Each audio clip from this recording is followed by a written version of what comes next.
Alright guys, Original Gamer here. Gonna come at you with a Constellar deck profile.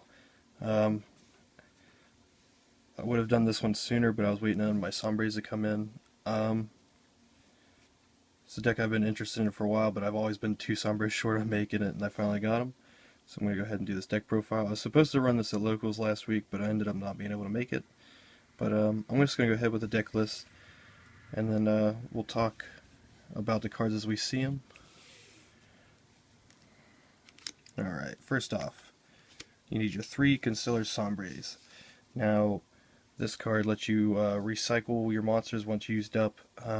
It's an instant rank 4 as long as you got at least 2 Constellars in your graveyard. Really weak attack, very good card. It lets your plays just keep going. And of course, you know, light monsters a theme. Move that off the side. Then we got 3 Constellar costs. This is your level manipulator. This is what makes your going into Pleiades or any other rank 5 or 3 possible. He's your 1800 beater. He's searchable by 10 key. The only monster in the deck to be searchable by 10 key unless you run bear. Going on, he's an 18 beater too as well. It's really nice. Constellar Pollux. This card is like your rank 4 or your, enabler.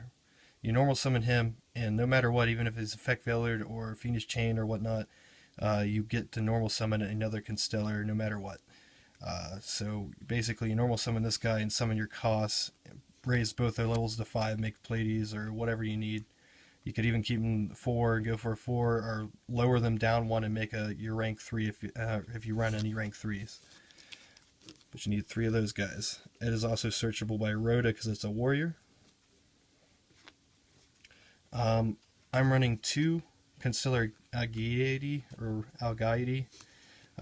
He's a 1600, kind of like Pollux, except for whenever you normal summon him, you special summon instead of getting an extra normal summon, you have to special summon the card. It's susceptible to Max C, which is why a lot of people might not like it, but a lot of people are sideboarding their Max Cs nowadays. But yeah, that's basically all that's good for. I run 1 Sheraton. I didn't think the cards I'm running in here, you'll see that makes me not like to run this card very much because he's a search, but he's like kind of like your normal summon and he searches. Too bad. If you could special summon him too and get a search off, that'd be nice. I'd probably run Call of the Haunted and probably 2 or 3 of these guys, easy. But it's only when you normal summon, and it's also level 3, so it's not really unless you got a cost to level manipulate him. You can only make 3s or 4s with this guy. And he's also very weak attack. That's like his really huge setback. He's got nice defense, but you always have to normal summon him. I run 1 bear, because getting pointless advantage by attacking through stuff is amazing, and its spot removal is also amazing. Alright, here's another card. Here's the card that I'm running main decking, Thunder King Ryo, 1900 beater. Of course, if you tribute them over, you can get rid of any extra deck monsters they may want to summon. And it also keeps your opponent from you and your opponent both from adding cards to your hand other than drawing them. So you want to use your dualities or your tankies or something before you summon this card. But after you summon this card, it really locks down your opponent. A lot of decks right now they're big searching decks like Brotherhood of the Fire Fist, Fire Kings. Even Constellars, Mermails, if you think about it, all the big decks, or so far that have been showing up good, at least in regionals so far this format, have been heavy search decks, and this just shuts them down. This is also the reason why I'm only running the 1 Sheraton. Otherwise, I'd probably double up on it. Honest, because all your monsters are light. Even most of your extra deck monsters are light. Don't really need to explain it much. Honest. Great hand trap if you're running lots of light monsters. I'm running 2 effect failures. I might go to Fiendish Chains with this. I'm not sure yet. I like effect failures because even if your opponent's, I love it because if your opponent goes first and you have this in your hand, you can use it. But other than that, Fiendish Chain, in my opinion, is better because it stops attacks. But I just love how you can use this whenever you want, basically. and it's not susceptible to MSTs, which people are tripling up on. A lot of people are sideboarding this. I'm trying it out in the main. It may come out. I'm not sure yet. Like I said, I haven't even taken this to locals yet, but I have been playing on Dev Pro, and this deck's been working really good. Out of like the 10 games I played, I haven't lost yet with it. And Maxi, whenever, a lot of people are playing Light Swarms, Zombies, Plants, Girgias, all them special summon decks that people don't think people are running, and this card's just a godsend. Alright, going on to our search cards that are consistency boosters. I run triple Tenki. Searches your bear and your costs. Also raises their attacks by 100. Also gives bear the the removal ability by sending it to the graveyard. Run one Rhoda because Pollux is a warrior and he is one of your the best card that combos with costs or sombres or any other Constellar monsters because it's only a normal summon, not a special summon. So in my opinion, it's better than Agiti, and it's like kind of like running 4 Polluxes. I run 2 Potted Dualities. I probably would bring this up to 3 if I wasn't running the Thunder King and the other card I'll show you later. But, consistency boost is nice. I run 2 Forbidden Lance. You want your normal summons to go off. It's kind of detrimental to this deck. You only get 1 normal summon per turn, and you got to make it count whenever you do it. It also protects your Pleiades or whatever else you want to get out. Book of Moon is Book of Moon. It's been testing well, of course, because Book of Moon's great, but it may come out for something else later, maybe. Dark Hole.